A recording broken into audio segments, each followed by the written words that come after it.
Hello, hello, hello. Welcome back to Joe Daddy's Garage. It is Monday, October 10th, 2022, and it's beautiful outside. Oh my goodness. This weather has been amazing. I've said it before, I love fall. I love spring too, but fall, man, this weather, I've had the doors open. Of course, I have it closed right now just because, but I've had the doors open and getting fresh air in here just kind of lightens the day, makes everything go smoother, right? I think we can all appreciate that. I know we've dealt with a lot of heat over the summer, which is pretty normal, and some of us have had higher temperatures than others. That's pretty normal. And we, of course, have people that are dealing with the hurricane that came through Florida and all that, so that's not so normal, I guess. I mean, it happens, but it's unfortunate that so many people are affected by that hurricane. So if you are in a safe zone and haven't had to deal with stuff like that, be thankful. I know I am. I know I am. I would be really distressed if this garage were happened, had been washed away or flooded, or if I had lost one of these cars that I have. So there's a lot going on with all those people in Florida, and I really hope that everybody can recover from all of that stuff going on. So anyway, I hope you all had a good weekend, good week previously, and we're going to see what we can talk about tonight. Now, I've always said it before. We're going to talk primarily about classic cars, and I say that is a bracket of 55 to about I go to like 78, maybe 79. That's kind of my bracket now that I say classic cars. And in saying that, I saw a comment that was on Facebook the other day, and it said, "Hey, you remember 30 years ago?" And your mind says, "Oh yeah, the 70s." No, 30 years ago was 1992. So that bracket of classic cars is way off in the distance now. We're talking, I mean, a car built in 1980 is what, 42 years old now? Think about that a minute. This car sitting behind me, 1931. It's getting close to 100 years old, right? It's getting close to 100 years old. Think about that. That's hard to imagine that this car is going to be close to 100 years old. Close. It's getting there. Just think about that. Our mind tends to get off perspective. We don't think about how far back 30 years ago was anymore. Just like, oh yeah, it's the 70s. Nope, it's not.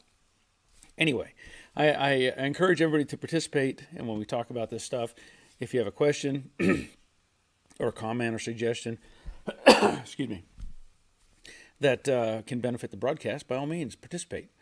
Ask a question. We'll see if we can answer a question for you, and if you do participate, you get a bell. Get a bell. Yep, that's it. I also give bells at random whenever I feel like it.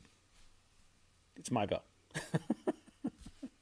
So right off the top, first one in tonight, Terry Keithley. Evening all very sunny and 77 degrees here in west central Illinois. I said ois. I put the ois on the end, didn't I? Illinois.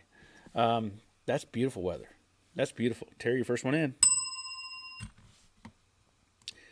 And he says, please hit the thumbs up and like button. Thank you kindly. Yes, thank you as well, Terry. Greg's Workshop checking in from Australia. So I give Greg a bell for being here from Australia. Thank you, Greg. Glad you're here. Jerry checking in from the Money Pit in Middle Tennessee. It's a wonderful fall evening, 55 degrees and 32% humidity. I'm telling you, that's fantastic, fantastic weather. It just feels so good to be outside in that weather to me. Just breathing it in, just enjoying it. Car Guy Troy, hello from Utah, mid-70s, best time of year. Yes, it is. Definitely the best time of year. Crash Rider, from an absolutely beautiful day here in southern Indiana. Good evening to everyone. Hit the thumbs up button. By the way, that is a really nice blue Mustang featured tonight. We all know it's not blue. It's not blue. It's aqua. Gulf Stream Aqua. Say it with me. Gulf Stream Aqua. You can do it. Steve's Money Pit. Oh, you have the blue car. Yeah, it's right here. This is the blue car. Definitely. You are 100% correct. I have the blue car. Yep. You're right. The blue car. Simone checking in. Hi, Barry and chat. Just passing through a quick hello as I'm off to sleep. Well, I'm glad you checked in. I'll give you a bell for at least checking in. Glad you're here. Blue Oval fan, LOL. And also, trying having conversations with folks at work that are 30 years your junior. And yes, sunny and 91 degrees here in Northern California. Yeah, that's the thing. You know, you run into these, whatever, Generation Z, millennials, and you try to have a conversation, and here they are giggling about SpongeBob SquarePants. You're like, what? Like, they actually, yeah. I'm like, I can't even make that conversation happen. Greg is saying the Model T is looking great. Thank you, Greg. Appreciate that. Yeah, I this week I've been trying to do some different things, working on, again, cleaning up stuff in the shop and stuff like this right now. Now, I'm not making any videos on this car. You've seen the videos probably before. I have, I don't know, two or three or four videos on this car. And if you don't know already, this is a 1931 Model A that was my grandfather's car. And I restored it. I have a whole, I know two videos about the process of restoring it and some history on it, stuff like that.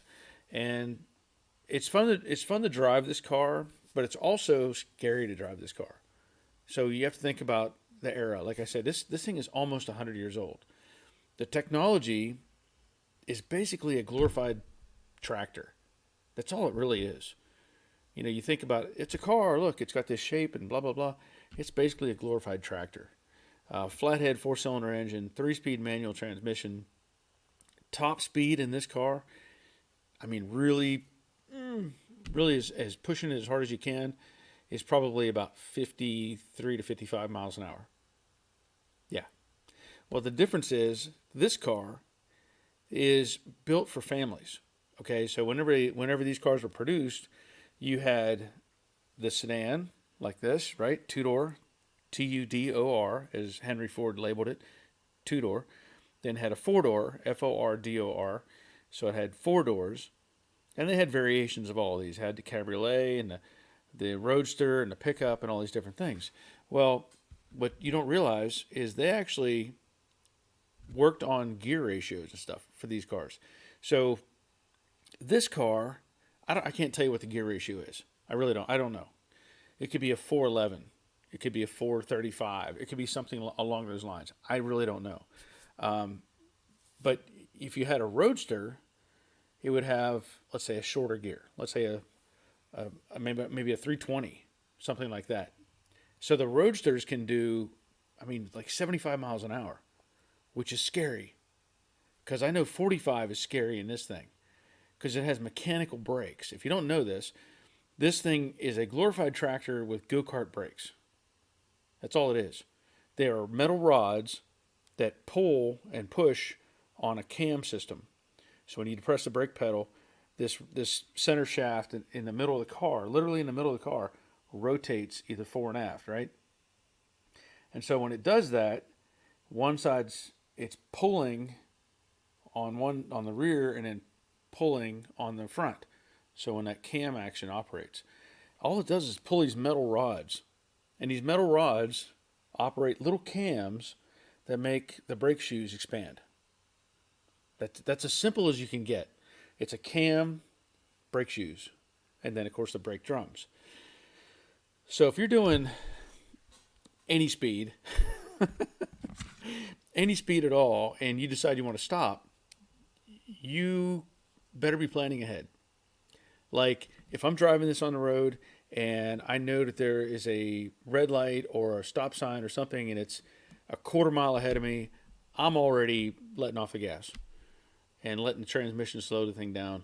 If you have to do a panic stop, it is pretty scary because you realize that those rods are they're connected with like a clevis, like a pronged, pivot point that has a push or a pin going through it with a cotter pin through the pin, right? So it rotates on that.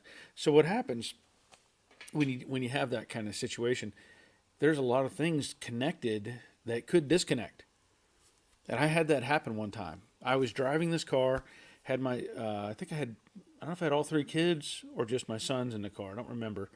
And we were coming down a grade and getting ready to turn right at a stop sign. And to my left, it was kind of a blind, a little bit of a crest of a hill. And so I was coming down that hill. I wasn't going very fast, but I was coming down that hill, and I went to hit the brakes.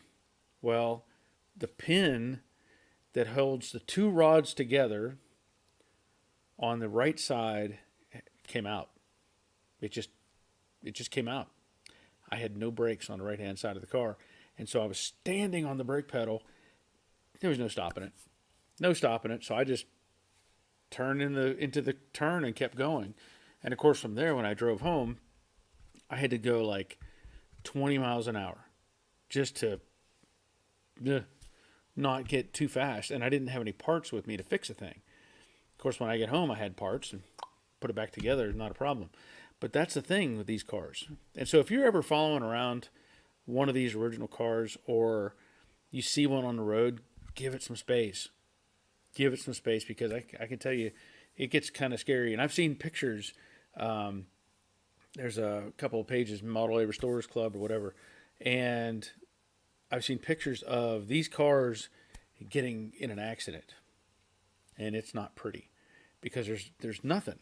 I mean, it's a frame, but I can also tell you that the frame on this, when I did this car 15 years ago, my oldest son was about 15 years old, and he and I could pick up the frame and carry it around. And it's not that heavy. It's a very light frame. And the rest of the car is just, it's good metal. It's good heavy metal, but it's not something you want to be in for an accident. That's for sure. So anyway, just some information on the Model A. I've been working on trying to get some things fixed on it. One of the things was the alternator, because I did convert it to 12 volts, and the alternator keeps working its way loose. So the belt slips, and then that causes other issues. So I came up with a new thing to hold the alternator in place, a bracket, and then I was fighting with the horn on this car, because you probably don't realize this. The horn on this car is actually an electric motor. It is not like a conventional car horn where it vibrates a diaphragm or whatever inside. This actually has a electric motor that turns, and there's I'll just call it a wafer panel. It's like a circle that's corrugated, like, I don't know how to make that. It's kind of got a wavy shape to it. And so when it turns, and I can't remember which one's which, I think the motor actually turns the corrugated wheel. It hits a metal rod, and it just like click, click, click, click, click, click, click, click, and it spins up really fast, and that's what makes that ooga sound. It's that metal vibration. So anyway, I'm working on stuff like that. Also trying to take care of other stuff. I did some working on Honda Civic. Still have more to do on it. Brakes and stuff I want to take care of, and some other vehicle stuff. So just trying to get stuff taken care of at this point. Greg Workshop is saying hi to Simone and everyone. Mr. Mikey, hello all. 85 and breezy today in my part of Texas. That sounds pretty good for Texas, actually. We'll give you that. I would say that sounds pretty good for Texas. Donnie Williams, question: what's a step-by-step timing procedure for the Ford 289? Ooh, that's a tough question to answer on this kind of format. I can't give you that specific on that.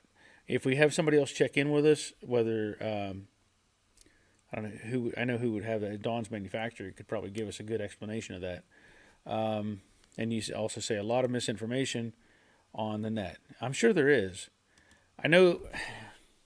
See, I've done it with probably more with Chevys than anything else. So I know that the Ford is slightly different. So I can't really say here's your answer. So maybe Don will check in. If we see him pop up, I'll try to remember that question and see if he can't give a good response to it. Let's see. Chris Greenaway is checking in. Hey, gang. Glad you're here, Chris. Dave Conville. Good evening. Is it Model A night? Yeah, it's Model A night. Sure. Sure it is. I know the picture of the Mustang, the Aqua Mustang, on the thumbnail is misleading because I have the Model A sitting in here. And yeah, we'll call it Model A night. How about that? So if you have any questions about Model A's, maybe I can answer them.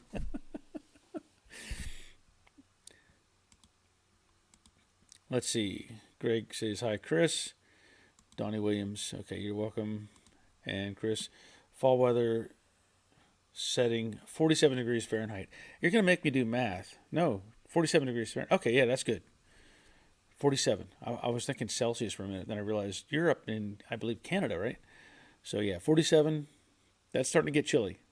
You may want to close your windows. Be proactive in that.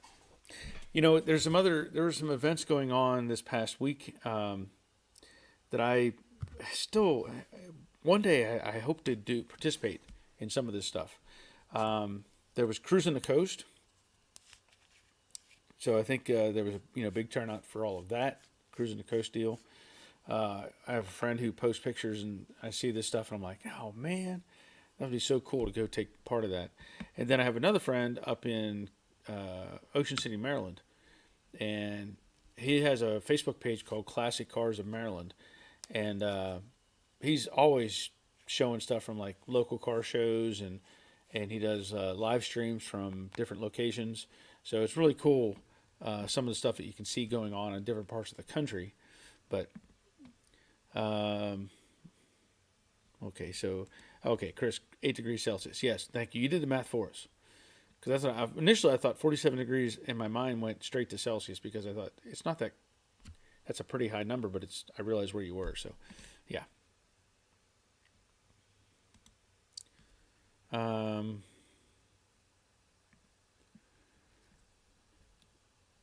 not sure what your. I'm not sure what you got going on, Greg. I turned mine into a. Let's come back to that. And Chris saying hi, Greg. Yeah. So anyway, you have these different events that go on, Cruising the Coast and all that stuff. And man, one day I would really like to participate in some of that. Now, I mentioned before about some different stuff going on. I've got the Camaro up on the lift. And as it is, it's probably going to stay up there for a while. I'm still waiting for AMD to make a yes or no comment as to whether they'll get me these parts or not. I haven't heard from them in a week or two, so I don't know exactly what's going on now. Since that's the case, and I don't want to sit here just waiting and not doing stuff. That's why I'm taking care of little things like personal vehicles and stuff like that. And I think I mentioned last week that there is a friend of mine who he had a Bronco built, brand new Bronco body, that it's up in Tennessee, and he asked me to paint it for him. So I'm probably going to be getting a Bronco here before too long. It's going to be on a rolling chassis, and it's basically a brand new Bronco. I don't think I have any. I don't know if I had a. Yeah, I don't have a picture of it up here. So we're gonna have to decide on what color it's gonna be, and then get it in here and start doing finished body work on it, make sure it's right, and then get it in the paint booth. So Chris says, yeah, I had to convert it. Okay. And Doyle, is the pony gone yet? Nope. Not yet. Believe it or not, he lied again. Yeah. I know people like that. I've had people recently uh, in life that you can't really trust them. Yep, you think you can make promises about stuff, and then they don't. So yeah, I'm not surprised. Um, and I have something else I want to talk about. Um, let me see here. Hold on a second. I'm going to download a picture uh, that Dave sent me. Let me see if I can get it up here real quick. Okay. So Dave Conville has sent me this. There you go. Now it's either 28 or 29.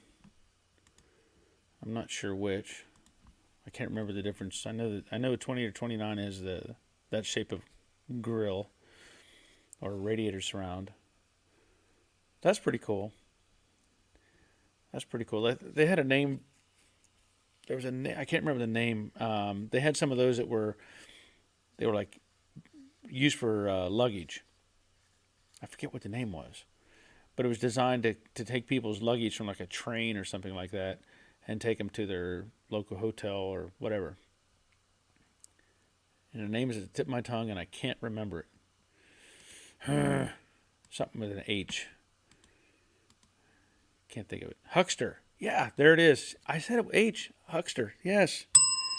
I was so close. I wanted to say that, but it didn't quite sound right. So it is a 28. Okay. Cool. All right, let's see. Randy Bayless, can I just paint over weld through primer? That's a really tough question to answer. I know people that have done that, and I'm sure it probably would be okay. But I think there is some element to you're further ahead putting on primer, like regular primer. Now, does that mean you strip off all the weld through primer? In a perfect world, I would. Honestly, I would want to strip all that stuff off. But if it's like, to me, like the underside of the car or something along those lines, not that critical, scuff it real good, take Scotch-Brite, scuff it all up. You could probably just put paint over top of that in that case. I don't know what other areas, you've got probably rocker panels that comes in weld through primer. I don't picture fenders and stuff like that. Quarter panels, I don't know if they're selling them now in weld through primer or not. But any of the exterior panels like that, I would probably strip it off and then spray it with epoxy, just to be safe. I don't know that there's any drawback specifically to the weld through primer and painting over the top of it, but it just doesn't. How do you say? I have a friend who would say it doesn't feel right when you lay your head down at night. You can't sleep about things like that. Something's bothering you. So that's just the way I look at it. I would probably strip off if it was an exterior panel. Now, anything on the inside, I don't think it's that critical. It's not like you're going to see most of it. You can cover up, scuff it and spray it. But at the minimum on the outside, I would do that. And then the other alternative would be to scuff everything and spray it with a high build, so you have some separation between that weld through and the main paint. Again, I can't say there's specifically a problem between those two, but that's just the way I look at it. Good question, though. Thank you, Randy. Chris, maroon with white stripes on a Camaro would be sharp. Yeah, it probably would. It probably would. That's reasonable. I know that the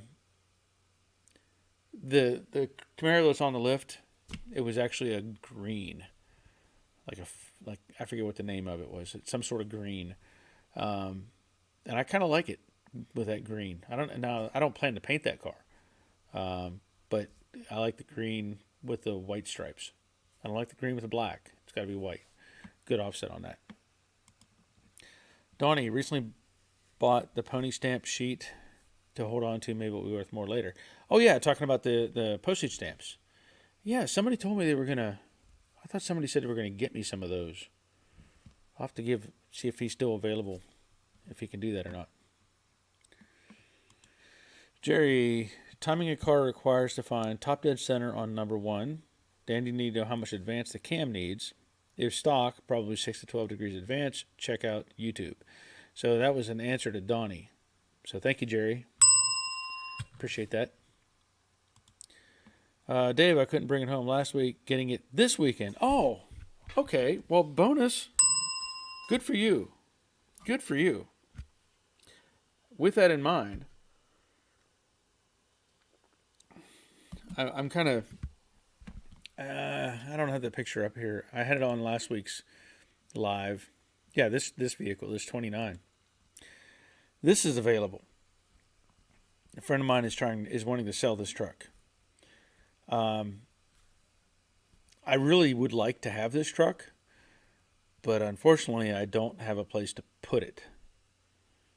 That is a 29, and the story on that is the guy that I know, he's in his 80s. He actually learned to drive on that truck. Yeah, so pretty cool. But he realizes that none of his kids or relatives are interested in keeping that truck in the family. So he's, like I said, he's in his 80s. He's like, I can't just keep it here. Somebody will end up with it. So anyway, Donnie saying thanks to Jerry. Yep. Car guy Troy, I can't believe the person hasn't picked up that broken pony car. That's insane and rather sad. I agree 100%. Especially when they told me, right? Like, I'm going to believe them. Yeah, I'm going to come get it. Yeah, I'm going to come get it. Bring a check. Because your storage is going up. Yep. Storage is going up. Actually, this is not an AA, Dave. He told me that this is actually what they call a tonner. Because the AA would have had dual wheels. This one does not. This one has single wheels in the back. Single wheels. So he calls it a tonner. Even though it's not rated, it's not called an AA. You know, it's kind of goofy how they labeled all these things. But that's what he told me. He said it's not considered an AA because it has the single back wheels. Chris, getting ready for this project, comes with a 460. Not really sure if that's good or bad. Oh, you're talking about you found that car you're going to buy? Comes with a 460. Woo, that's a lot of motor. That's a lot of motor. Greg's Workshop says, no, I would not paint over weld through primer. So there's a good answer. Donnie, that sucks the kids aren't interested. Well, unfortunately, that's put in perspective, okay? This car behind me, I can remember my grandfather loading me and my brother and sisters and cousins. We would all pile in this car, and we would drive around the neighborhood. Just take it for a drive. I remember sitting on his lap, steering the car. Not really, but he was, looking like I was steering it. And so we had all these memories of when we were young and interacting with the car, and of course our grandfather as well. And along with that, time had gone on, and the car, we would see it every so often. He would pull it out, start it up, and have it running, and different things like that. So we have a very early connection with this. Move forward 40, 50 years later, right? Our kids, they've been around this car. They've interacted with it at photo ops. I've used it for like their homecoming pictures or prom pictures or wedding stuff and all that sort of thing. But they don't have that same connection. It doesn't mean as much. Now, maybe if it was their grandfather rather than dad, maybe, I don't know. But the thing is, they don't know much about them, and they don't really want to know, to be honest. There's certain people that, I'm always interested in mechanical this and how that works and what this does and why they did it that way. I'm always looking at that stuff. and it's just inherent. That's the way I am. But my boys, I mean, they like to have a car that you turn the key and you drive. That's how it is. Uh, so I don't know that. I don't know what's going to happen with this car in the future. I'm going to keep it for a great, long period of time. I've had it. I've had it for, let's see, since '06. So I've had it in my possession for 16 years now. And like I said, we've used it for photo ops. I've taken it to schools and talked to kids about it so they could learn about the history of some of this stuff. And the reality is, I don't want to burden them, my kids, with taking responsibility for this car. It's unfair. I mean, I took it on because I wanted to. I wanted it for me and my personal life and my memories and all that sort of thing. But for them, to me, it sounds like a burden. It's like, hey, I'm going to give you this classic car that's soon to be 100 years old that you don't know how to work on. Park in your garage and put insurance on it. To what end? That's the thing. It just doesn't really pay off for them to be responsible for that. It's kind of like, have you ever had somebody give you something? Let's just say, just some random thing. Say, here, I want you to have this. I'm going to give this to you. What's your responsibility at that point? Do you go, oh, thank you. I've always wanted a worn out Sharpie. I'm going to put this in my collection of worn out Sharpies. Or do you say, thank you, I don't know what I'll do with it, but I'm going to hold on to it just to make you happy. Those kind of questions. The reality is, if somebody says, here, I'm going to give you this, it's up to them to go, well, thanks. What do I do with it? If you give it to somebody else, and then that first person says, hey, I gave you that. Well, what does that mean? If you gave it to me, then it's no longer yours. It's mine to do with what I want, right? So it's kind of like this idea. If you say, I'm going to give you this car, now what? Oh, now I'm stuck with this car. Well, I don't even know how to fix it. I don't know how to drive it. I'm afraid to drive it because I might wreck it. Somebody might hit me. What do I do? Blah, blah, blah. I'm not going to do that. I'm not going to do that. It's unfair to them. That's for sure. That's for sure. Now, like Greg says, Barry says, he says your grandkids might take care of the car. Yeah, they might. I'm going to try to get my grandson interested in it. If he is, great. If not, then there has to be some point in time where I say, I have to sell it. Kind of like this guy that's 84 years old or 80 in the 80s, and they have these cool old cars, but somebody else has to enjoy them to be part of it. Let's see. Where am I at?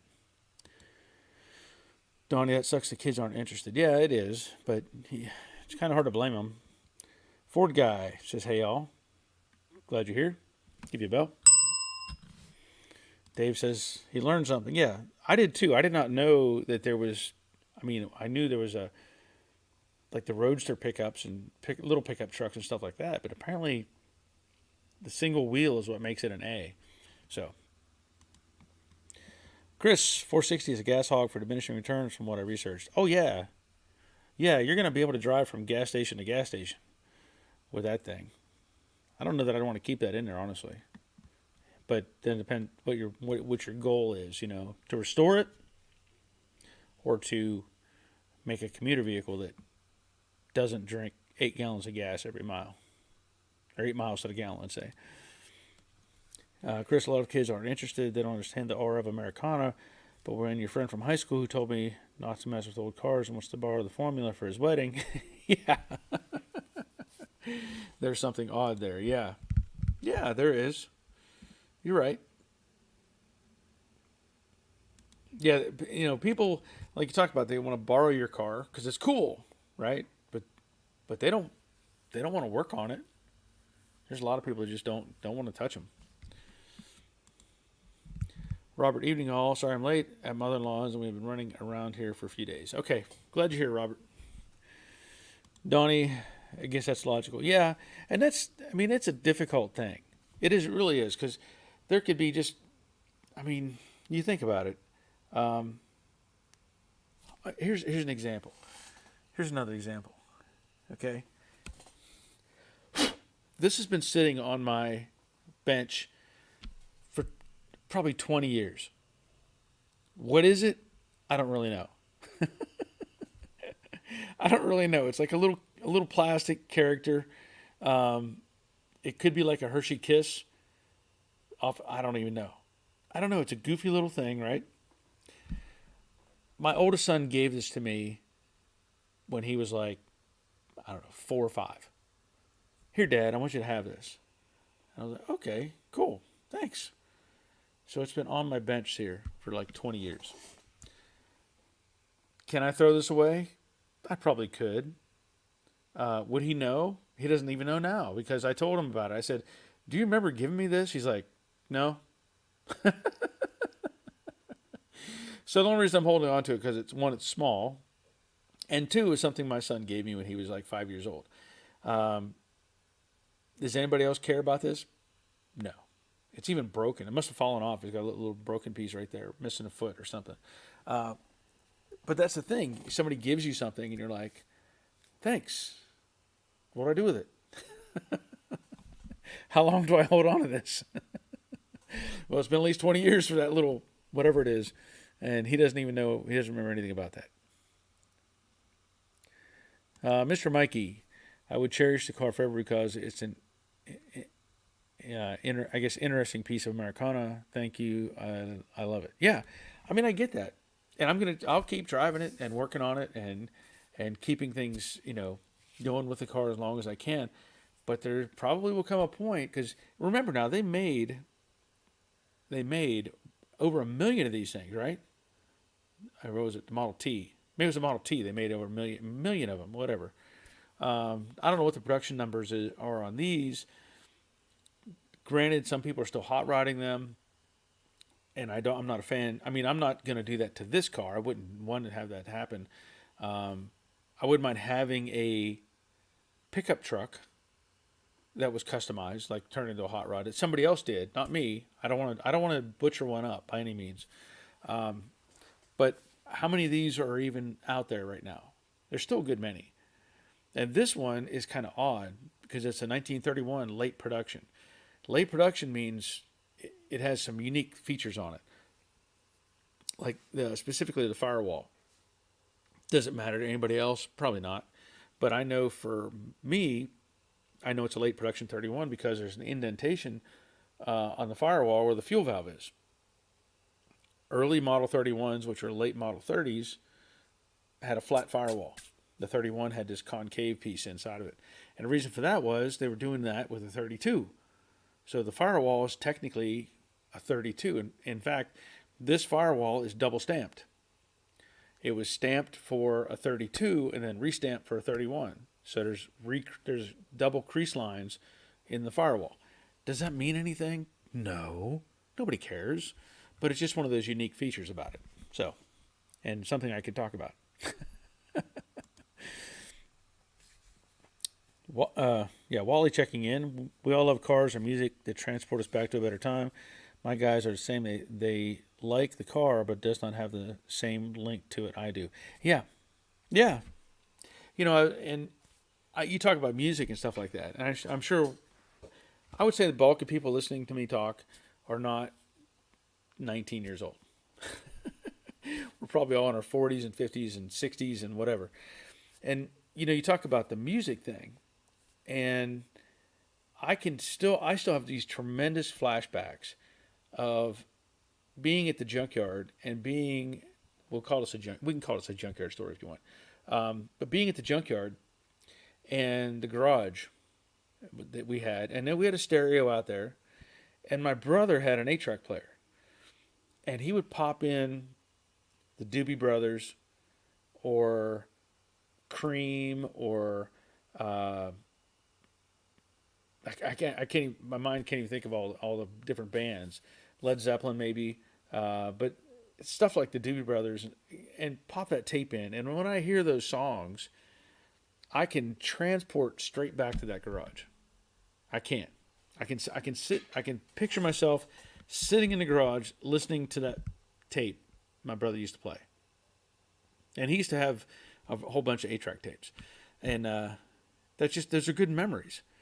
Now, that music, my kids may recognize it, but they don't have that connection because that was like new music when it was coming out, and they don't necessarily have that connection. So it is interesting how certain things connect us to a different time period. Jason, I've been attempting to finish the body work on my '66 Mustang, but it's not my skill set yet. I've used a few quarts of filler and 4,143 sheets of sandpaper. Is that an accurate number? I'll give you a bell. 4,143 sheets of sandpaper. I hate to tell you this, that's a lot of sandpaper. Let's see. I watch your videos and get envious of your skills. I can finish all the remaining mechanical work, but I'm now considering finding someone in Central Texas to finish the bodywork and paint it. Yeah, it's the thing. I try to demonstrate as much as I can with how I do bodywork and why I do what I do. And I know it's not something that everybody can or I say everybody can learn it, but you have to have somebody almost there pointing at you and saying stop, right?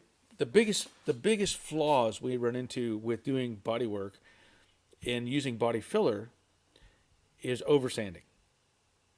And I'm assuming based on you going through a lot of sandpaper, that's what you're doing. If you're going through a lot of material and you're sanding and sanding and sanding, the difficulty is saying stop. And I have to do this to myself even. I'll work on something and I'll be sanding away, and to me it's almost therapeutic for me to do body work, really. I like doing it. I like putting filler on. I like sanding it. I like grinding. All that stuff is just like happy place for me. Now it's tedious at times. It really is, but it doesn't bother me at all. But the thing is, I'll be sanding on something, block sanding or whatever, and I have to, okay, stop. And I have to like reset myself and go, I'm going too far. And that's the hard part about it, is getting yourself in some sort of a mindset where you can go, no, I have to stop. It needs more filler. You know what I mean? So hopefully, I don't know if you're ready to go to that full point of finding somebody to do it, but I understand the difficulty. And see, I didn't learn. I never went to any kind of training for body work. I never had anybody, I never went to school for it or anything. I just learned through osmosis. I would see what somebody else had done, and I go, oh, okay, that makes sense. Now I had a few pointers from people older than me, old school body men that were like, hey, when you do that, stop at that, and I would just like, okay, make a note, keep going. So hopefully either you can find a way to resolve what you're doing and what you need help with, or find a shop to paint it. Now, and we all know that painting is not cheap. But I'm glad you're watching anyway. Thank you. Donnie Williams says, Mr. Potato Head. Well, I'm not calling you names. This is the head I was born with. I can't help it. But yeah, you're right. Mr. Potato Head. One of the coolest things you talk about toys like that is, I don't know if you've seen any of these new, there's been commercials at different places, maybe on YouTube and stuff. The Evel Knievel stunt sets, they're like reproducing them now with the pulls thing, and yeah, I really want one of those, but I shouldn't. But definitely puts you back in that time period. So yeah. Chris, it's just odd that there's a symbolism now as what your generation called a church car. Get cleaned up, borrow an old car, but people don't want the hassle of them. Yeah. It's not for everybody. I have to admit to that. But yeah, I understand what you're saying. Matt 17H2O. Okay. I've got a 1974 F100. Was my grandfather's and my dad's and mine. When my dad passed, he left it to me and said, always keep it in the family. I have a 12-year-old son now that's not interested in it. I'll give you a bell for having a 74 F100. Cool truck. Maybe your son will come around. I know that is frustrating. And this is the point I was making earlier. Somebody gives you something. Now you're the keeper of it, no matter what. Here, keep it. I gave that to you. You have to keep that forever. That's a lot of stress. That's a lot of stress. So, I understand where you're coming from. Dave Tyson, love old auto, no place to store. Yeah. That's another thing. When you start doing those kind of math formulas where you're like, okay, how much insurance do I put on it? How do I store it? What do I do when I store it? Do I get a car cover? Do I just wipe it down every time I pull it out the door? Is the gas going to go bad? This thing leaks oil all the time. Doesn't matter what you do, it's going to leak oil. You always have to top off the water because it evaporates. So, anyway, Dave Conville, 15 million Model Ts made, 4.3 million Model As. That's a lot of cars. That's why Henry Ford was rich. Rich. Someday I need to get up to wherever it is, Indiana or whatever, where the Henry Ford Museum and Village and all that stuff is. Got a gnat flying around. I need to get up there and probably spend a few days walking around and seeing that place. But yeah, if you ever seen the shows, the Cars That Made America, or the Men That Made America, and all of those wealthy people back in the 20s and 30s and 40s or whatever, the Rockefellers and the Henry Ford and Carnegie and all these Mellon and all these different people, Vanderbilts, all that stuff. And when you hear them talk about the numbers of money, how much they made, and then you think about it in today's perspective, it's overwhelming. If you ever heard of the Vanderbilts, they had a place called the Biltmore House. You may have heard of it, you may not have. If you ever get up to, it's in, I think South Carolina is where it's at. If you ever get a chance to check out the Biltmore House and want to see what it's like to be beyond stinking rich, that's the place. That's the place. You need to check it out. It's not even, I have a video, I think, on my other channel, on the workshop channel. I did a video touring that place. It's just, you can't imagine when you think about it in perspective. Like, I don't even know what the numbers would be as far as their true wealth in today's numbers. But like the Vanderbilts, they wanted to build this house, mansion, on this piece of property, but there was no access to it. So they put down train tracks. He put down his own rail system just to bring supplies into this place. He wanted to have enough land that he bought, I forget how many hundreds or thousands of acres of land, because he didn't want anybody to build between him and what would be like the sunset, the ridge line of the next mountain range. He's like, yeah, I want all that. So he'd just buy it. It's ridiculous. It really is. You think about it and you're like, what? You just have to see the place. And it's this colossal building.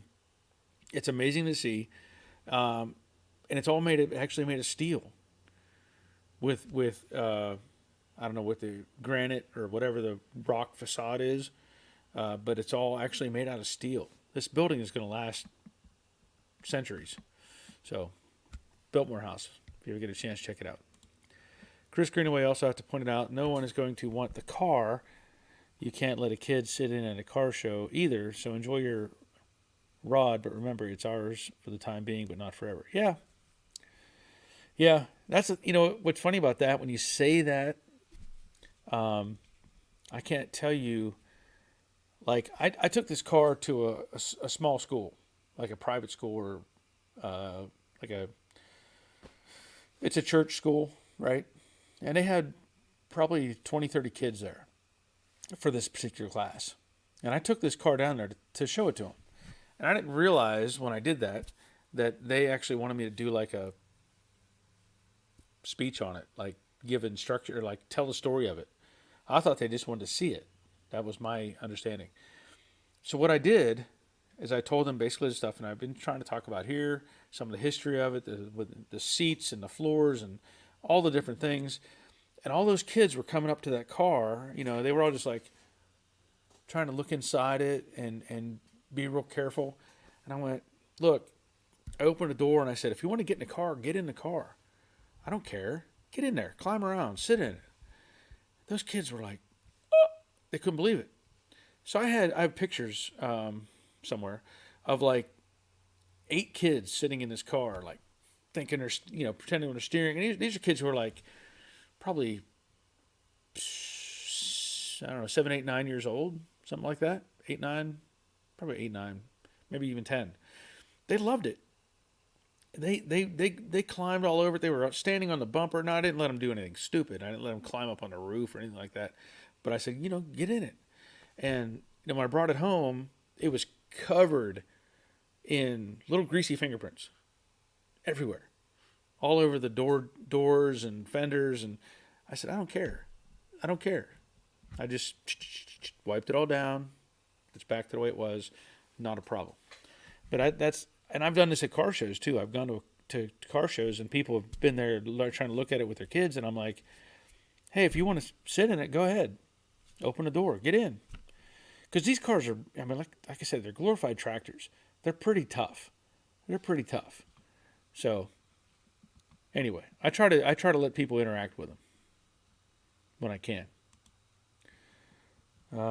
Chris says, 22. My parents are 68 and 66. So, okay.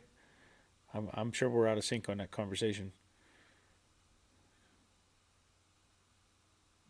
Sorry. Dave sent another pic of something else that was at Hershey for comic relief. Okay, let me see what we got. Oh, no. Oh, Dave.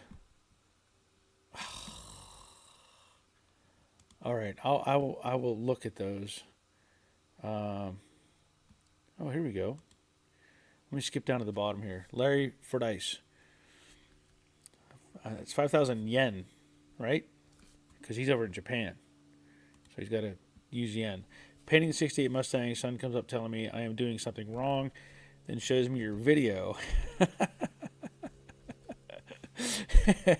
I smiled and said, he does not have a clue. And then corrected my mistake. That's awesome. That's awesome. Kudos to your son. That's pretty cool. That's pretty cool, Larry. All right. Let me get up here to what Dave has sent me. I'm really like, ugh. I don't know that I want to even show this. This is kind of disturbing. Pull Larry's comment down here.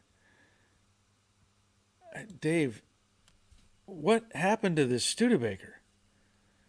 What in the world is going on with this Studebaker?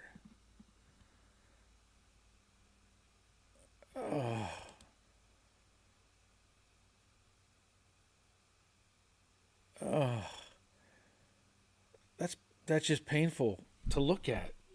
I don't even know what that says on it. Let me see what that, if I can zoom in here. Joker's something. Oh my goodness. Yeah, the pinstripes aren't even right. Oh, that's something you have to say kill it. Just kill it. Put that in a demolition derby or something. That's painful. I can't even look at that anymore. Sorry. Oh. I threw up in my mouth a little bit. Let's see. Randy Bayless, the thick paint stick is my sanding friend. That's true. A paint stick is very, very, very valuable when you're doing body work. Yep. Brian, hey Barry, I'm 19, give or take 40 years. Good to see everyone. Yeah, we were all 19 on the inside, right? Robert, when I give something to someone, I let it go, and it's theirs to do with what they want. Well, that's exactly how it should be. Um, and I don't know if I have that picture anymore. Yeah, I don't have that picture anymore. Yeah, that's how it should be. That's how it should be. Let's see. Doyle, I was thinking painting the windshield and rear window frame with rust encapsulation paint. Do I need to add filler since the window silicone will fill in the low spots? Um, okay, so windshield and rear frame window with rust encapsulator. Do I need to add filler? Um, I don't know that it's going to make much difference. The silicone, if you're using butyl, the butyl will push into that space.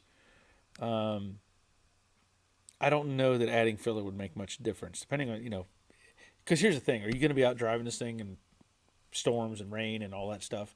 Probably not. But I mean, you could if you wanted to, but I don't know that it would really make much difference. Just saying. Good question.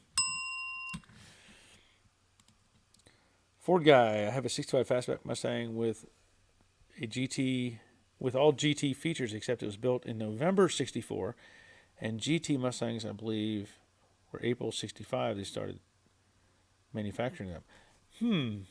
That would be interesting. I don't have an answer on that one, but that sounds like an interesting thing to look up. You may have to I don't know. Marty probably wouldn't have the information on it. I would say Marty report might help, but they probably don't have the information on that early ones. So, interesting.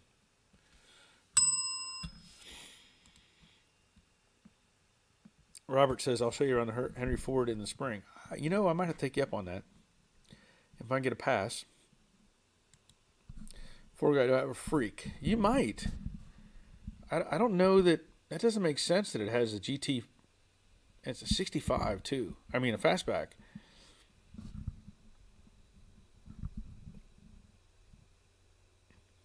November 64. So if it was built November 64, yeah, I don't know. You may have some oddball, for sure. Brian says at Doyle, he says no. I'm not sure what that question was for. Dave, Asheville, North Carolina is built more. Okay, Asheville. Yeah, thank you, Dave.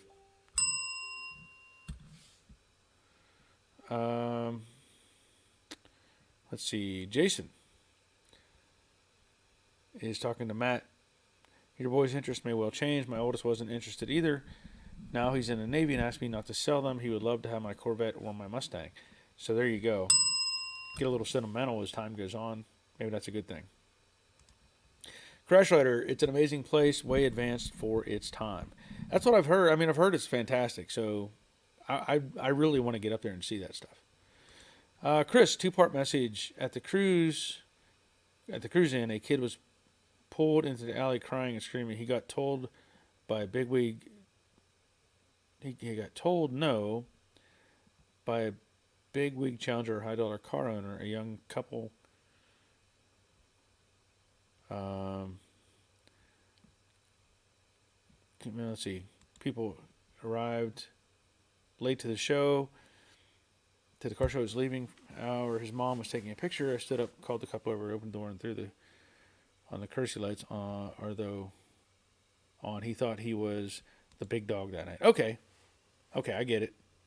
Yeah, and not everybody's going to want you to get in or around their cars.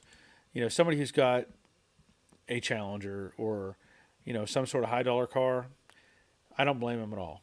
You really can't. If somebody has spent, who knows, upwards tens of thousands of dollars on whatever, it's not up to them to be polite and say, have at it. It just really isn't. In my case, I'm not worried about it. I did all the work to the car. I'm happy with somebody getting in and out of it. So I understand where they're coming from with that. I really do. I can't hold it against them, honestly.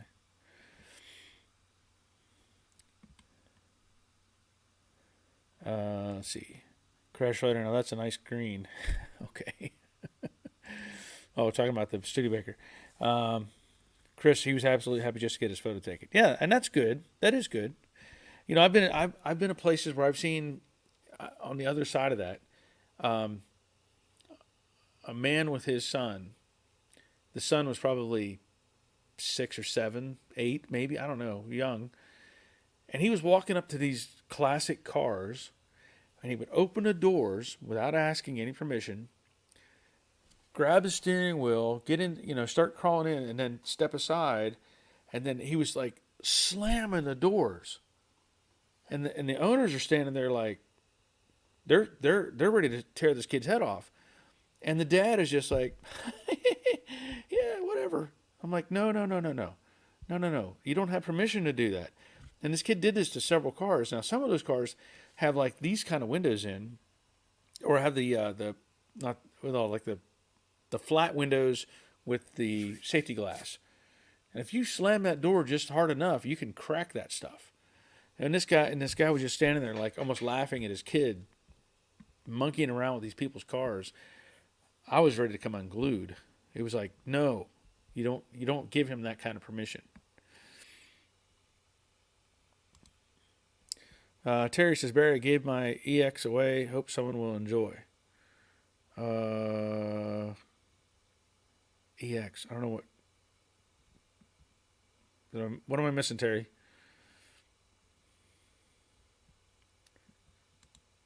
Jason, Ford guy, 65. Were custom build options available back then, like a monocore, or can it be ordered? Talking about the GT. Larry says, Terry, beware of lemon laws. Her Scrambler, good evening from Wisconsin, right? Glad you're here, Her Scrambler. Ford guy, Jason C., I'm not sure. Doyle, that was not Joker's Wild, it was a Frankenbaker. Yeah, that thing was hideous. That thing was hideous. Okay, I've got something I want to share with you. I've got some other pictures I want to share. I had these sent to me earlier today, and I'll tell you that this was sent by Gary, and he commented, he says, I've been busy during the live streams lately, so I thought I would email you these pictures and your advice. They are from my 69 Coupe, the shock towers and aprons. You have done these both ways, replaced everything and also done patches. I'm looking for your advice on whether you would patch everything up or replace the shock towers, or maybe even get the full frame rail and apron assemblies. You will see things have been patched in the past, and I have started cleaning it up and cut out some metal. So he wanted to say, he says, feel free to go over this in your live stream if you like, as I always watch the recording. Okay, so I'm going to show you these pictures, and I want some input. I have already kind of have an opinion. So this is the shock tower, and this is a 69 Mustang. Now somebody else has done this work. He said he uncovered this stuff. Okay, so there's the first picture.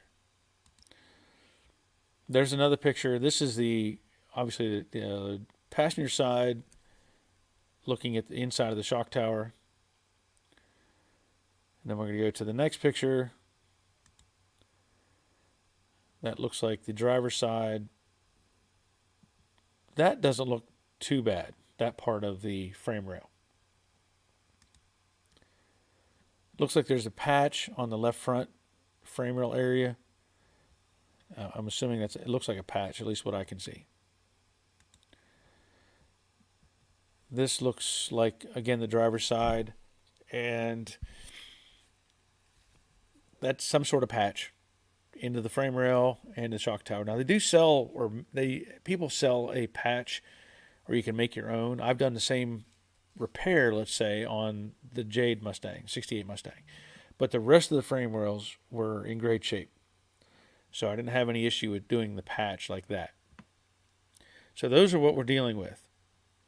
So I'm going to go back to this first picture, and I want everybody to kind of comment on this. Give me some ideas what you think. Crash Rider says ex-wife maybe. Robert says ex-wife. So he says I gave my ex away. He didn't even trade. It wasn't even a trade. Chris, on another note, the Montego GT was advertised as a gentleman's muscle car. The 460 is not OEM. It's between a 351 Cleveland Cobra or 302. Yeah, if that's the case, I would not leave the 460 in it. The way I look at it. And yeah, take the time to do it right. Won't think twice about it. Right. Mr. Mikey, shock tower first pick needs a lot of work. I would agree with that. Robert, first thought is cut and replace the shock tower or cut them out and go Mustang 2 style. That's a thought. That is a thought. Donnie, the best thing is usually the hardest thing. The right thing is replace the towers. And that's pretty much where I'm at this point. At least replacing the tower. Now, let me see what else I have here. Jason, pictures. Welds on the shock tower worry me to no end. The frame rails look okay. Patch looks fine. Just needs cleaned up. I'm not against that, honestly. I'm not. I agree with what you're saying there. Greg says Barry not good. Yep.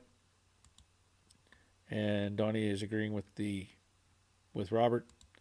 Wally, so afraid the patches are covering up even worse metal. Notice bumper nuts are gone on lower frame. I would cut it out. Maybe suspension upgrade. I like that idea.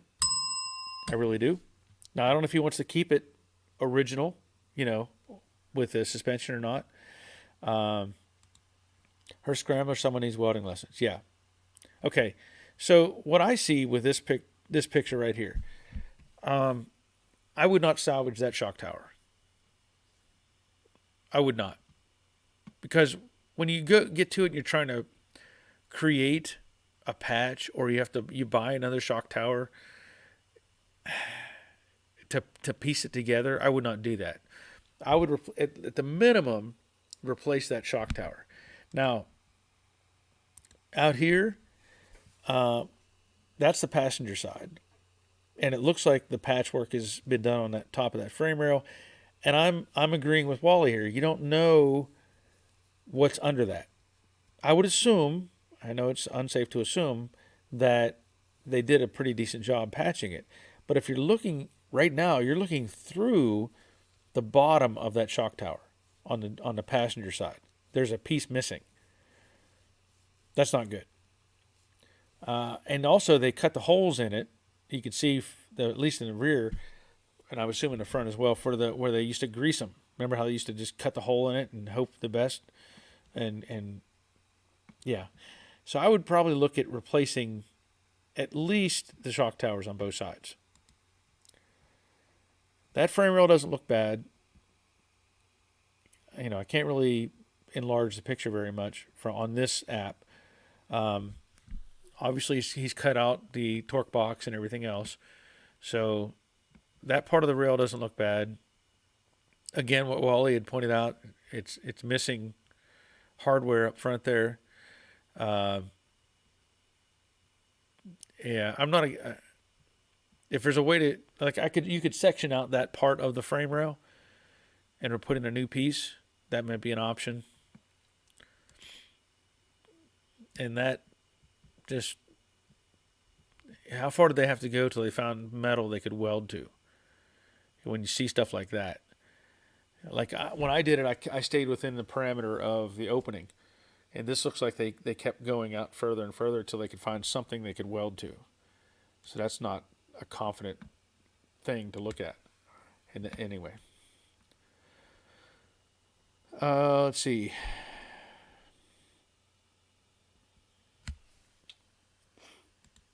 Chris, we have Princess Auto $150 clearance welder. $150 clearance welder? We are welder? Hmm. Robert, but doing shock towers, you still need to remove all or part of the fender aprons to get them in there. That is true. That is true. Yeah. So the alternative would be, okay, do you do just a shock tower, or do you buy the whole kit? Whole new frame rail with the shock tower already welded in. That's an option too. I'm not against either, but I just know that there's work involved with getting that shock tower out, as we'd mentioned. So at the minimum, I would replace the shock towers. I just don't like having all that. And then of course that the patchwork on top of the frame rails, I really don't know what's under there. Is it going to cause a problem? I don't know. I mean, it's hard to really say on that. Chris is laughing at the welder thing. Dave Tyson, what does the rest of the car look like? I don't know. Those are the only pictures I have. Those are the only pictures I have.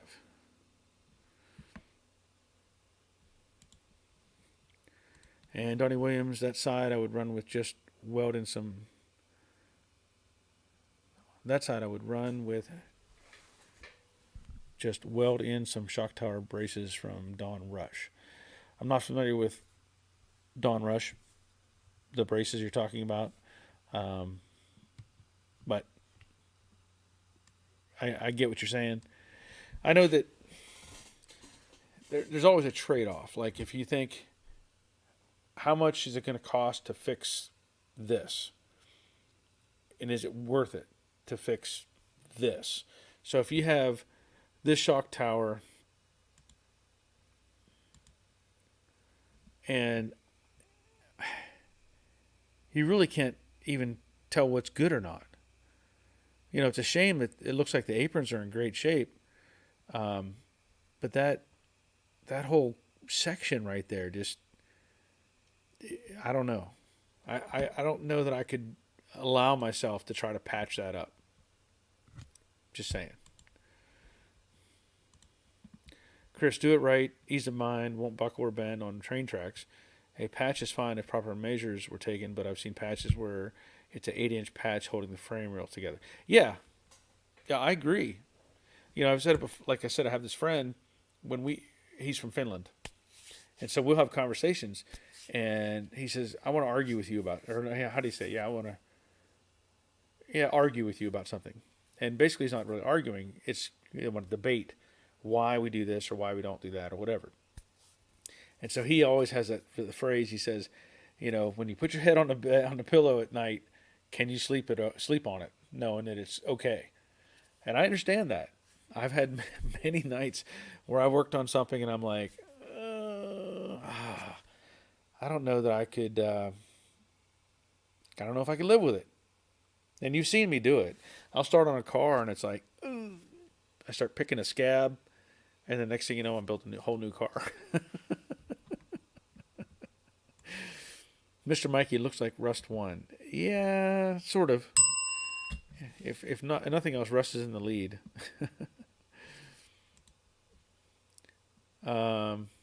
Okay. Chris Greenaway says Don Rush's West Coast Cougars, whatever it is.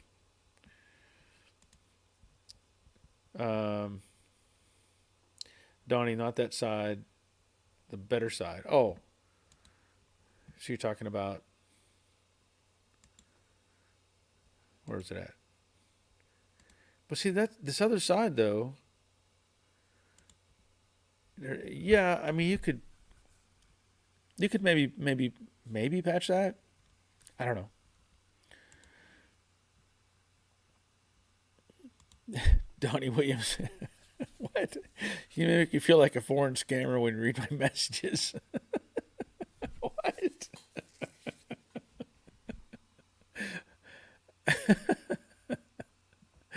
Sorry. I think it comes down to, I don't know sometimes what some of these other companies and brands, and I'm not familiar with them. West Coast Classic Cougar. There you go. Thank you, Chris. I knew there was Cougar Classic something in there. Greg's Workshop. Okay, Barry, got to go. See y'all later. Bye. All right. Glad you're here, Greg. Glad you were part of the live stream.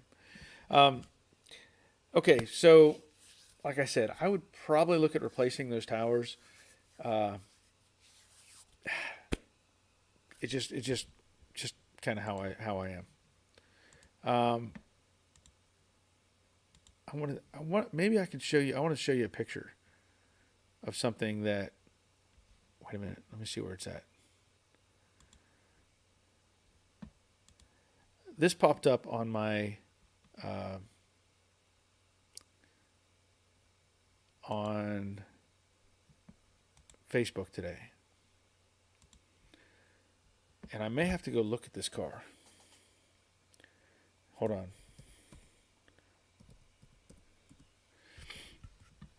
I may have to go look at this car. See if I can get this on here. Because y'all know I've been looking for a 69 fastback for a while now. And if I could find the right one, I might just have to buy it. So this is what popped up. 69 fastback. Now, I don't know if he said it was a Mach 1 for sure or not, or if it's just a sport roof. I don't know. He said he had bought this car as a parts car for another car he was building. And he decided he was gonna sell this one. From what I understand, it is the main body, a rear axle, and not much else. And there's 2 brand new front frame rails that come with it. And he said somebody started to put in a one-piece floor pan. Now, I don't know exactly the condition of it. He said he's gonna send me some more pictures, and hopefully I can see those and get a better idea of what he's got. It's not out of my realm to fix something like that, but I need to find out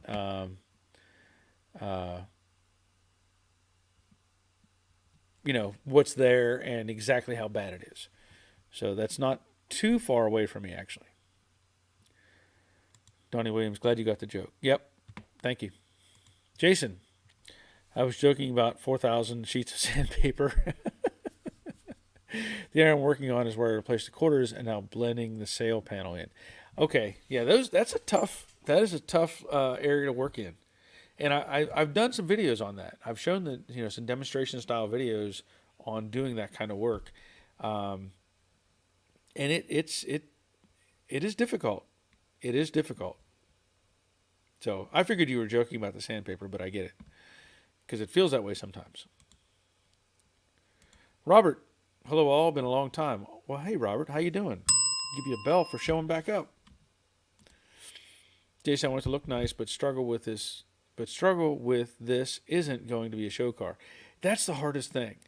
Every time I work on something, I want it to be as perfect as I can get it. And it's torture. It really is. I want to sit there and just and I've had people ask me before, they said, "Hey, can you throw a quick paint job on my car?"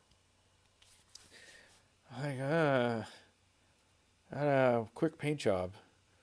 I don't know what that means. What is a quick paint job? And I tell them, I can't do that. And I said, does it have dents in it? Well, it's got a couple, but I'm not worried about it. I'm like, I can't do that. I can't paint it if it's got dents in it. I can't paint it if it's got big chips out of it. I can't. If you want that, go get a rattle can and do it in your driveway. I can't do it. It's just torture. Chris, look, it's ease of mind. A, it's improper. B, it will be the first thing that goes when it starts to rust again. C, it's a crucial part of the structure that will endure stress and fatigue, so do it right. That's valuable. That's a valuable comment. You're right, Chris.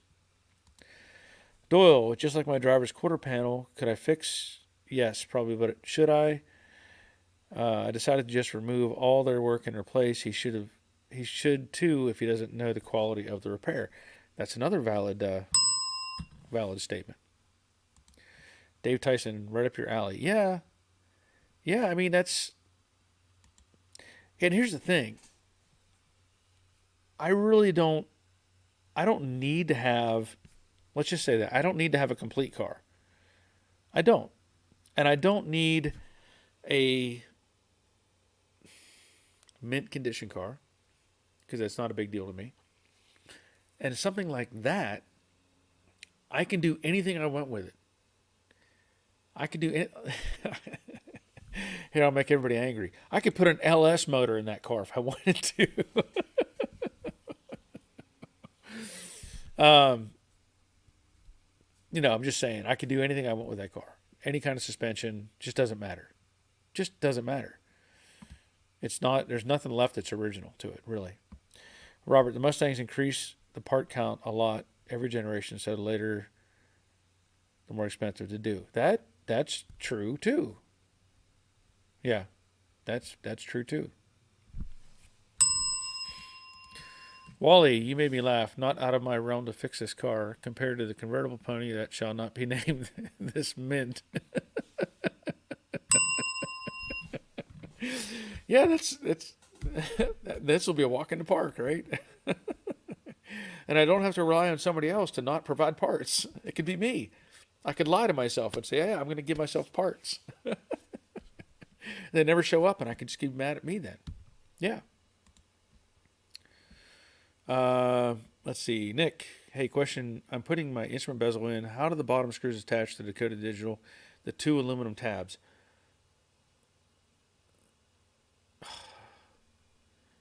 Nick, I don't remember right now. I showed a video on it. Did you not watch the video? I have video on that. I can't remember exactly. I can't answer that question, Nick. Sorry, but it's a good question. But I can't answer it right now because I don't know. I don't remember. Chris, in Infernal, I totally agree, but at a point in time you got to do. The frame was solid on the formula, the rusted through on the back on the shackle of the leaf. It welder in my area redid the whole rear. There you go. Chris, frame for $900 out the door. Okay. Michael Pagliarini, 69 fastback, gets a LS. Hey, you never know. You never know. We have this other, I don't know if it was you that sent this. I don't remember. We have this LS that looks like a Ford, sort of Ford engine.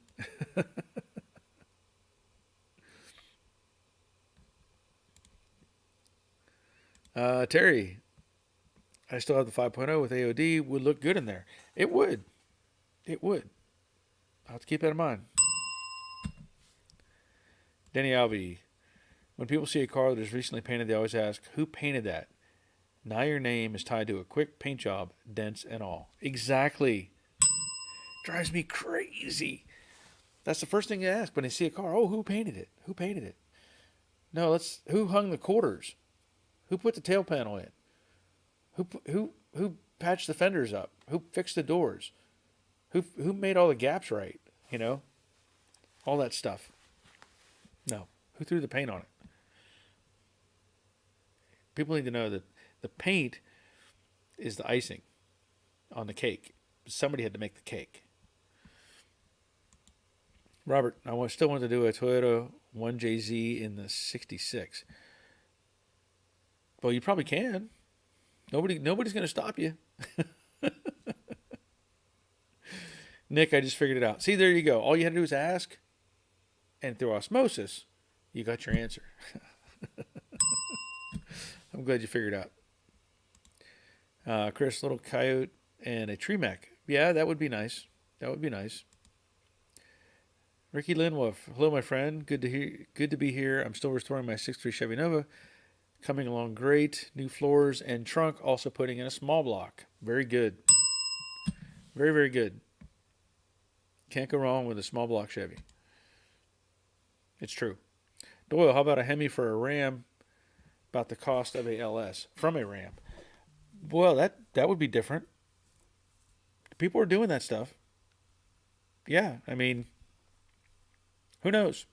I have to see if the car is worthy of me getting it for the price. Chris, good news. Money and parts are back in my hand. Sent pictures of it after waxing. I'm reconsidering it for now. Okay.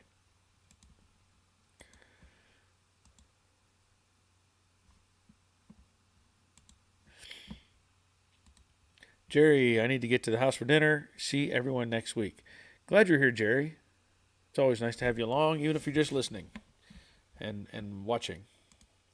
There was another. There's another Mustang that has popped up.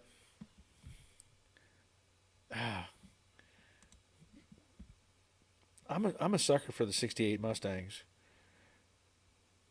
There's another one that's popped up on. Well, two of them. I'm looking sideways. I know you're looking at me like, what's he doing? There's a picture on Marketplace. Let me see if I can get this. I don't know if I can fix this or not. Hold on a second.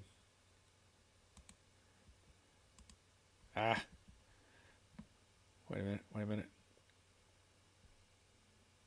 Can I fix it? It's sideways.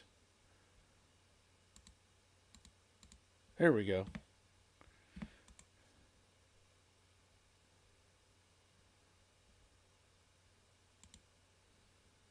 Anyway, this 68 Mustang has popped up on Marketplace. Another one. And I'm really kind of surprised how many I'm seeing pop up now. And this one has a really good price on it. I say it does. Yeah, check this out. Look at this.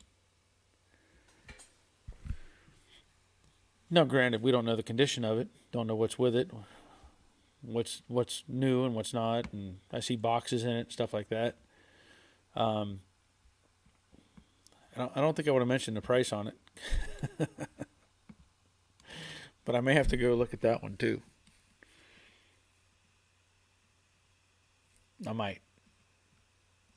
Because there's always so many out there or that interest me in that way.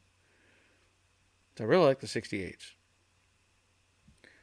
Let's see, Michael. I wanted to LS a 65. My wife wanted the 331 stroker. It's her car. Happy wife, happy life. Yeah, I get that.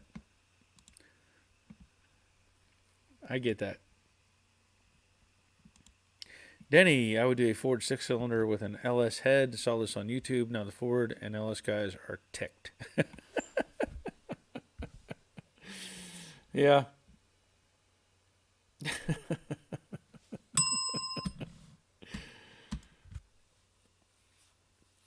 Mikey, Mr. Mikey, I'm gonna say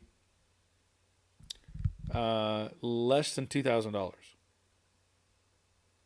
Less than $2,000 for this car. So,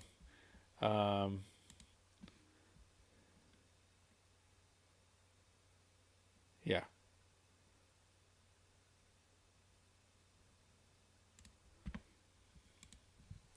Is that a good price? Probably. 68 Orange Crate. That may be a special paint car. Rainbow of Colors promotion. Pretty rare. Okay. I'll have to check that. Thank you for that, Orange Crate.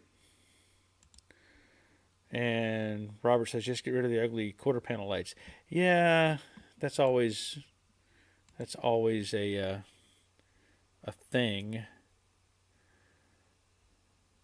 That is an odd color. You're right. That is an odd color.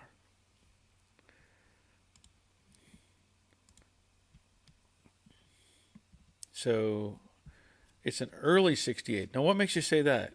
Because when I see I thought the early 68s, this looks like it's got a built-in, um, I have to look at it somewhere else. It looks like it's got a cutout for the side marker. And I thought the early cars, it was just a stick, like a reflector that they had um, on the side rather than the recessed area. Wait a minute, hold on a second. Let me pull this back down. Mr. Mikey, my 67 was $1,000 over a church pew. What? Over a church pew. I don't understand that. Chris, I will not be a millionaire. I may just eat 3 bologna sandwiches a day, but I will have fun building my fleet up. Well, there you go.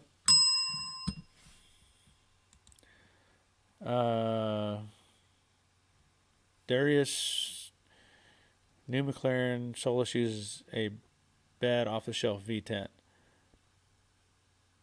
Okay, I'll take your word for it. The side markers are flush. That's early. So I guess I really didn't.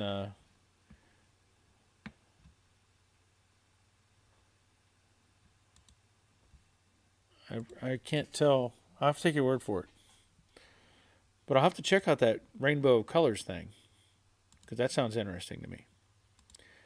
Donnie, I bet they're asking over 5,000 for 5K. Ridiculous for that 68. No, they're not. They're not asking over 5K.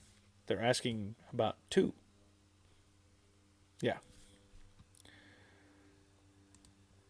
My 68 is one of these. You'd have to check the special paint code through Marty. Okay. Well, maybe I'll see if they can give me some more information on it and go from there. So I'd have to see if they have the trim tag on the door, obviously, and see if that gives me the information I need, or on the apron. So Dawn is just checking in. Oh man, and I'm just getting ready to check out. Getting ready to check out. Glad you're here, Dawn. Donnie Williams, supposed to be a reflector. Yeah, you're talking about on the quarter. Yeah. Yeah, I did away with them on my Jade Mustang. I don't even know. I think it had the screw-on reflector things, whatever. But I didn't want those. Wally, my fenders are early recessed marker with color match surround. Okay. Now I get that. When I see that image, I can see now it does look like it recesses. So I didn't realize that meant they were early, though. I'm learning something new. It won't be on the car, just FWIW.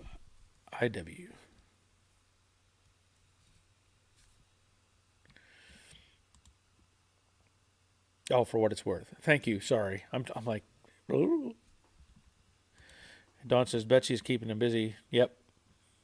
Mr. Mikey, I was sitting in a church pew when I bought it. Okay. That makes more sense now. That makes more sense. Jason, Russ Bucket, what's the shirt you're wearing? It's just a random, I don't know, just a random shirt. Got old Hot Rod on it. I don't even know where I got it from.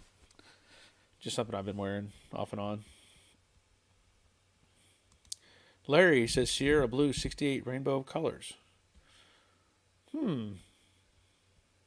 That does sound interesting.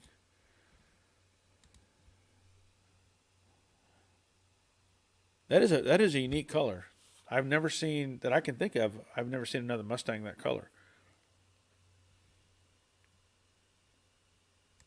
Great. I'm going to have to get more storage. Shoving cars in here, shoving there, and the risk of never getting to them. Larry is correct. Okay. Well, very good. Very good. Okay. This has been fun. I'm going to have to call it a night. Getting hungry. Got to get in the house, get something to eat. But I think it's been great having everybody here. I think we've had a pretty good chat tonight. If you would, go ahead and hit that thumbs up just in case. Um, oh, Dawn says matches the Model A. Well, it's similar,